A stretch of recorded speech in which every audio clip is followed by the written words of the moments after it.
মাকে হারানোর পর বোঝা যায় মায়ের কথা। যে সকালে তুমি ঘুম থেকে উঠতে মায়ের ডাক শোনার জন্য, আর সেই ডাক চিরদিনের জন্য থেমে গেছে। যে হাতে তোমার জন্য খাবার বানাতেন, ভালোবাসা দিয়ে মাথায় হাত বুলিয়ে দিতেন, আজ সেই হাত মাটি নিচে। যখন মা বেঁচে ছিলেন তুমি হয়তো বলেছ, মা আমি ব্যস্ত আছি, মা পরে কথা বলবো। কিন্তু আজ তুমি সময় পেলেও আর সেই কথা শোনানোর মানুষটি নেই। আজ তুমি চাইলে আর মাকে ফোন করে বলতে পারবে না, মা আমি পৌঁছে গেছি।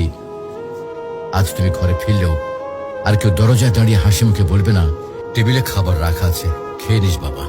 মাকে হারানোর পর বোঝা যায় তিনি শুধু একজন মা ছিলেন না, তিনি ছিলেন ঘরের আলো, জীবনের দোয়া আর হৃদয়ের শান্তি। এখন বুঝতে পারো মা যে বারবার নামাজের কথা বলতেন, ভালো মানুষের সাথে চলতে বলতেন, এগুলো তোমার জন্য কত বড় উপহার ছিল। প্রিয় ভাই বোন, মাকে হারিয়ে আফসোস করার আগে কদর করো।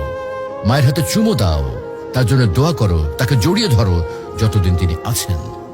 কারণ হয়তো একদিন তুমি শুধু বসে বসে কাঁদবে আর মনে পড়বে, ইস যদি মাকে আরেকবার জড়িয়ে ধরতে পারতাম।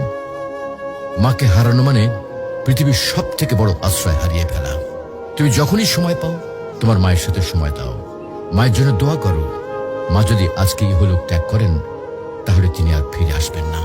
মাকে ভালোবাসো, তার মনে কখনো কষ্ট দিও না।